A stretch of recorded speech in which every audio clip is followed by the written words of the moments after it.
story is Miss Nelson is Missing by Harry Pollard.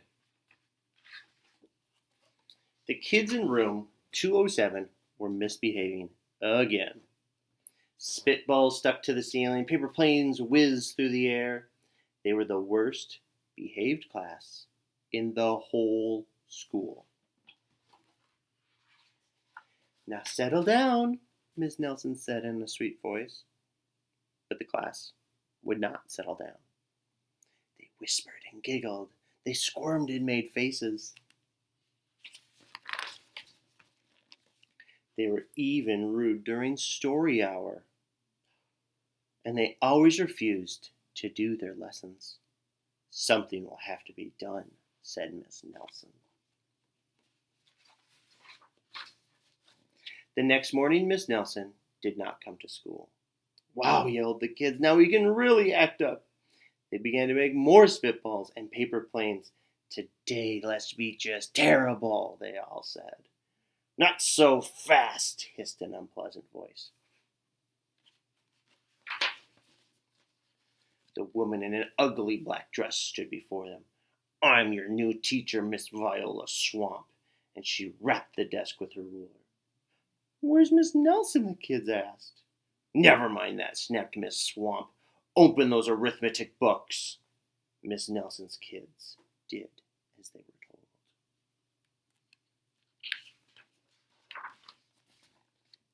They could see that Miss Swamp was a real witch. She meant business. And right away she put them to work.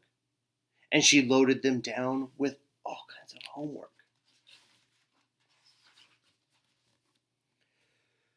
"We'll have no story hour today," said Miss Swamp.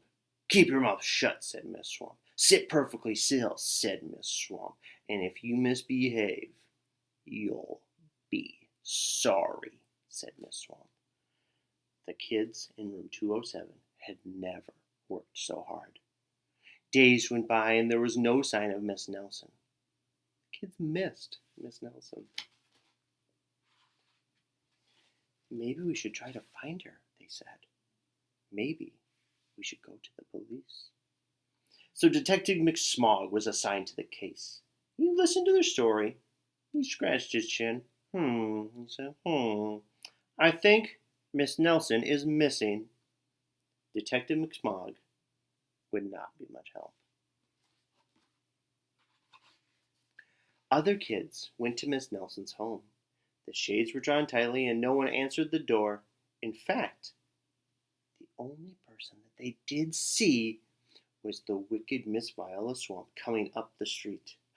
"If she sees us, she'll give us more homework." And they got away just in time. Oh no, maybe something terrible had happened to Miss Nelson. "Maybe she was gobbled up by a shark," said one of the kids. That didn't seem very likely, though. "Maybe Miss Nelson went to Mars," said another kid. That didn't seem very likely either. "I know," exclaimed one of the know-it-alls. "Maybe Miss Nelson's car was carried off by a swarm of angry butterflies." But somehow that seemed to be the least likely of all of them. The kids in room 207 became very discouraged. It seemed that Miss Nelson was never coming back, and they would be stuck with Miss Viola Swamp forever. They heard footsteps in the hall. "Here comes the witch," they whispered. "Hello, children," said a very sweet voice. It was Miss Nelson. "Did you miss me?" she asked. "We certainly did," cried the kids. "Where were you?" "That's my little secret," Miss Nelson said. "How about story hour?" "Oh, yes," cried the children.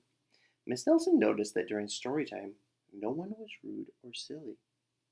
"What brought about this lovely change?" she asked. "That's our little secret," the class said. And back home, Miss Nelson took off her coat and hung it up in the closet, right next to an ugly black dress.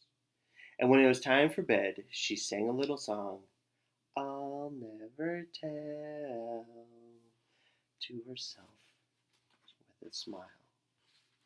But P.S. Detective McSmog is now working on a new case.